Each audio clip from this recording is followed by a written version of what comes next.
Hello guys, അപ്പം ഞാനിന്ന് എൻ്റെ ക്രിസ്മസ് ട്രീ സെറ്റപ്പ് ചെയ്യുന്ന വീഡിയോ ആട്ടോ നിങ്ങൾ കാണാൻ പോകുന്നത്. ഞാൻ ഈ ഒരു ക്രിസ്മസ് ട്രീ വാങ്ങിക്കുന്നത് കഴിഞ്ഞ കൊല്ലത്തിന് മുമ്പത്തെ കൊല്ലം 2023 ബിക്കോസ് ഐ എം ഒബ്സസ്ഡ് വിത്ത് ഈ പറഞ്ഞ ക്രിസ്മസ് ട്രീസ്, ഡെക്കറേഷൻസ് കാര്യങ്ങൾ എനിക്ക് ഭയങ്കര ഒബ്സഷനാണ്. ക്രിസ്മസ് മാത്രമല്ല, ഓണം, വിഷു, ഇപ്പം ഓണത്തിന് പൂക്കളിടുക, വിഷുവിന് പടക്കം പൊട്ടിക്കുക, ഇതൊക്കെ എനിക്ക് ഭയങ്കര ഇഷ്ടമുള്ള കാര്യമാണ്. ആൻഡ് ഒരിക്കൽ പോലും അത് മിസ് ഔട്ട് ചെയ്യുക എന്നുള്ളതിന് എനിക്ക് ഒട്ടും താല്പര്യമില്ല. I really want to celebrate everything. അതിപ്പം എന്തായാലും, ആഘോഷങ്ങളായാലും ബർത്ത്ഡേസ് ആയാലും എന്തായാലും, I love to celebrate and also I love to give surprises to people as well. അപ്പം ഇത് എനിക്ക് വേണ്ടി ഞാൻ തന്നെ ചെയ്യുന്നൊരു കാര്യമാണ്. മേ ബി എൻ്റെ മെൻ്റൽ പീസ് അല്ലെങ്കിൽ എൻ്റെ മെൻ്റൽ ഹാപ്പിനെസ്സിന് വേണ്ടി ഞാൻ ചെയ്തൊരു കാര്യമാണ് ആക്ച്വലി ഇത്.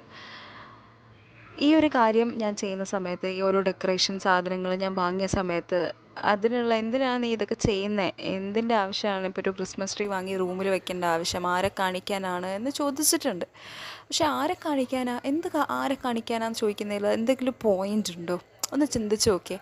ഇപ്പം നമ്മൾ എന്തെങ്കിലും ഒരു കാര്യം ചെയ്യുന്നു, നമ്മളൊരു പുതിയ ഡ്രസ്സ് വാങ്ങിക്കുന്നു, അല്ലെങ്കിൽ നമ്മളിപ്പം എന്തെങ്കിലും സ്കിൽസ് ഡെവലപ്പ് ചെയ്യുന്നു, ഇതൊക്കെ ആരെങ്കിലും കാണിക്കാനോ ബോധിപ്പിക്കാനോ ആണോ? ഡെഫിനറ്റ്ലി നോ, അല്ലേ?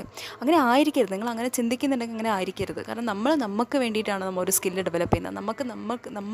നമുക്ക് വേണ്ടി നമ്മൾ സെലിബ്രേറ്റ് ചെയ്യുക. ഒരു ബർത്ത്ഡേ അല്ലെങ്കിൽ കേക്ക് മുറിക്കുക എന്നുള്ളത് നമുക്ക് വേണ്ടി നമ്മൾ ചെയ്യുക. ഓക്കെ, നിങ്ങൾ കേക്ക് മുറിച്ച് നിങ്ങൾ സോഷ്യൽ മീഡിയയിൽ പോസ്റ്റ് ചെയ്യുന്നു, അത് ആളെ കാണിക്കാനല്ലേ നിങ്ങൾക്ക് ചോദിക്കാം.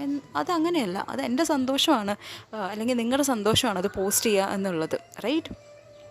സോ ഒരിക്കലും ഒരു കാര്യവും നിങ്ങൾ മറ്റുള്ളവരുടെ ഹാപ്പിനെസ്സിന് വേണ്ടി ചെയ്യാതിരിക്കുക. അത് നിങ്ങളുടെ തന്നെ ഹാപ്പിനെസ്സിന് വേണ്ടി ചെയ്യുക. ഇപ്പം വേറൊരു കാര്യം എനിക്ക് തോന്നിയത്, ചെറിയ ചെറിയ വിൻസ് ഉണ്ടാവില്ലേ നമ്മുടെ ലൈഫിൽ, എന്തോ ആയിക്കോട്ടെ. ഇപ്പം നമ്മൾ ഒരുപാട് കാലം പ്രൊഡക്റ്റീവ് അല്ലാതെ പെട്ടെന്നൊരു ദിവസം നമ്മൾ എന്ത് ചെയ്യുക, ഒരു പ്രൊഡക്റ്റീവ് ആവാൻ നമ്മൾ ചിന്തിക്കുക, നമ്മൾ പ്ലാൻ ചെയ്തൊരു കാര്യം നടക്കുക. So give A reward for that. നിങ്ങൾ തന്നെ നിങ്ങൾക്കൊരു റിവാർഡ് കൊടുക്കുക.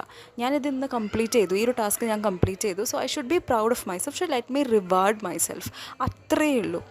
കാരണം ഓരോരുത്തരും ഇൻഡിവിജ്വൽസാണ്. നിങ്ങളുടെ ലൈഫ് നിങ്ങൾ എത്രത്തോളം ബ്യൂട്ടിഫുൾ ആക്കുന്നു എന്നുള്ളത് മാത്രമേ ഉള്ളൂ.